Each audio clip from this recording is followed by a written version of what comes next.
నమశంకరాయ. 3వ తారీఖు సింహరాశిలో కేతుగ్రస్త సంపూర్ణ గ్రస్తోదయ చంద్రగ్రహణం ఏర్పడుతుంది. మధ్యాహ్నం 3:19 ప్రారంభమై సాయంకాలం 6:47 వరకు ఉంటుంది. కాబట్టి గర్భిణీ స్త్రీలు ఎటువంటి నియమాలు పాటించాలి?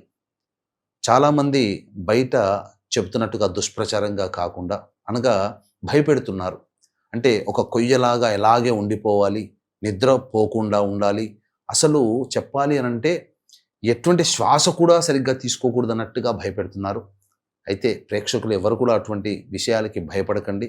మనకు శాస్త్రము ధర్మం ఏం చెప్పబడి ఉందనంటే, గర్భిణీ స్త్రీ ఈ గ్రహణ సందర్భంగా అంతరిక్షం నుంచి భూమి మీదకి నేరుగా విషవాయువులు ప్రసరింపబడతాయి. కాబట్టి అవి ఆ యొక్క విషవాయువుని పీల్చిన కారణం చేత గర్భంలో ఉన్నటువంటి శిశువు చాలా సున్నితంగా ఉంటుంది. కాబట్టి ఆ యొక్క శిశువుకి ఏదన్నా ఇబ్బంది కలుగుతున్న ఉద్దేశంతో ఇంట్లో ఉండండమ్మా అని అన్నారు.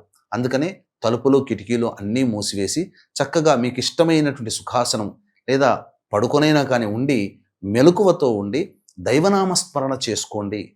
ఈ యొక్క ప్రభావం వలన గర్భస్థ శిశువుకి మంచి ఆరోగ్యం కలుగుతుంది. అంతేకాకుండా ఈ గర్భిణీ స్త్రీలు డెలివరీ అయ్యే సమయంలో నవగ్రహాలు శుభలక్షణాలలో ఉండగా డెలివరీ అవకాశం దైవానుగ్రహం వల్ల కలుగుతుంది. బాలులకి అనారోగ్యగ్రస్తులకి నియమాలు చెప్పబడలేదు.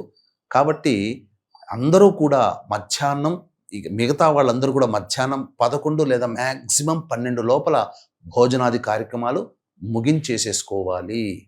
ఇక ఈ సమయంలో గోళ్ళు కత్తిరించడము, గడ్డం చేసుకోవడము, అలాగే కటింగ్ చేయడము మరియు ధూమపానము, మద్యపానము, మాంసాహార భోజనము ఇలాంటివి, దాంపత్యం ఇలాంటివి పనికి రావు. కాబట్టి ఈ నియమాలు తప్పక పాటించండి. సింహరాశిలో ఏర్పడుతున్నది కాబట్టి ఈ యొక్క సింహరాశిని బేస్ చేసుకుని మేష, వృషభ, కర్కాటక, సింహ, కన్య, ధనుస్సు, మకర, కుంభరాశిలో జన్మించినటువంటి వారికి గ్రహణ దోషం ఉంటుంది. అందరూ కూడా ఇష్టదేవత ఆరాధన ఆ చెప్పబడినటువంటి సమయంలో చేయడం,